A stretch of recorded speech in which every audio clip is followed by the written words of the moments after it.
Assalamu alaikum warahmatullahi. Wannan sako ne kai tsaye zuwa ga mawakin mu na Kwankwasiya mai girma Tijjani Gandu. Saboda haka Tijjani Gandu mun ji mun gani mun samu labarin cewa challenge din KMT ka amsa kira wanda yara da mutane al'ummar manzo Allah sallallahu alaihi wasallama suka yi suna jiran tsammani ka sa sati biyu abu ya kai sama da wata uku.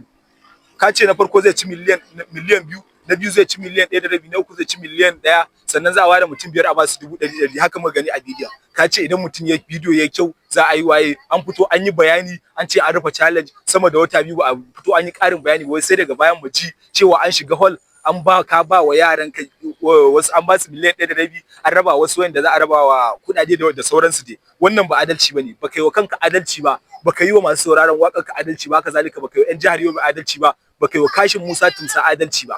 Mutumin nan da ya ɗauki amanan nan ya baka ba cewa ya raba 'yan Kwankwasiya ba cewa ya raba wa yaransa ba. Mutumin da ya ɗauko challenge ya baka ne saboda a busta a san shi a gari, a san shi a matsayin ɗan takarar gwamnan jihar Yobe. Kai kuma ka zo ka shiga ɗaki ka kulle da yaranka ka ɗauki kuɗi ka ba su. Yanzu wannan da kai adalci? Saboda haka ba haka ake ba. An yi ko postin ba a yi ba, ko iya postin da aka lullube kura da fatar akuya. Aka hada da wani taron wancan daban na APC daban na Kwankwasiya daban. Kun zo kun ya taya zaka sa jar hula ka zo ka bada kuɗin challenge din APC.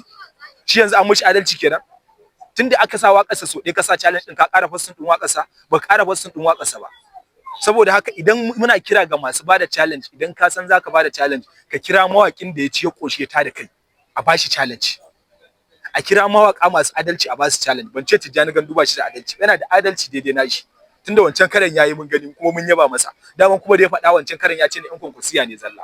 To wannan karan ba na 'yan Kwankwasiya bane, na 'yan jihar Yobe ne ko kuma in ce na al'ummar Najeriya.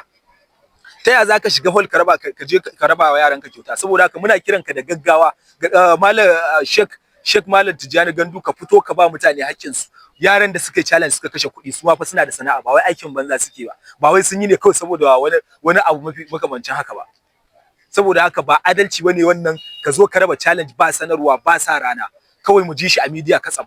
Kuma ka ce abinda aka ce za a bayar alasa an bayar, ban ji ba ban gani ba, amma an ce za a ba na farko miliyan biyu, na biyu miliyan ɗaya da rabi, na uku miliyan ɗaya, sai mutum biyar da za a ba su naira 100,000. Ba mu gani ba wanda aka kira daga waje aka bawa, ba wani dan jihar Yobe da aka kira aka bawa, ba wani wanda ba dan cikin tafiyar Kwankwasiya ba aka kira aka bawa kuɗi. Saboda haka ba a yi adalci ba, a fito a ba mutane haƙƙinsu, a fito a ba mutane haƙƙinsu. Sai ku sa challenge ku ce sati biyu ku kai shi wata biyu, ku sa challenge ku ce sati ku kai shi wata uku. Garzalimi kuma haka sai dai ya sako daga bene ya tsaya wa mutane bayani. Saboda haka Garzalimi ko ka fito kai wa mutane bayani. Ai ba maula suka yi ba bara suka yi ba. Ko akwai wanda ya zo ya ce ka taimaka mai, ba wanda ya zo ya ce ka taimaka mishi. Duk wanda ya saboda a bashi kuɗi yayi. Saboda haka ka fito ka ce zaka je ka dawo kuma ka dawo ka ringa mutane tallan fim. Ka fito ka ba mutane haƙƙin su, ku fito ku ba mutane kuɗin su. Usaini Danko yazo ya sa shi ma yazo ya sa wata ɗaya sama da wata uku. Ka zo kai sanarwa kai selecting wanda suka ci, ka kira wasu ka ba su kuɗi, ba wanda ka kira ka ba kuɗi.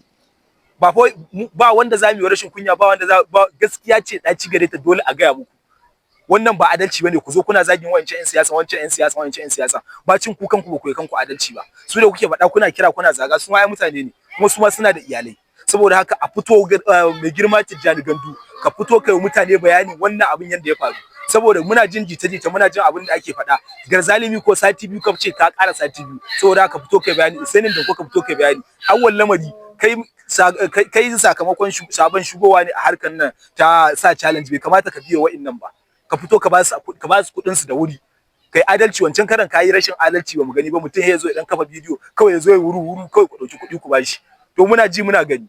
Duk wanda zai in ba za ku yi ba, in an ba ku kuɗi an ce ku sa challenge, in ba za ku iya ba kawai ku ɗauki 3,000 ku kira 'yan midiyan ku kawai ku raba musu 10,000 su je su muku bidiyo. Tunda ai suna amfana ku.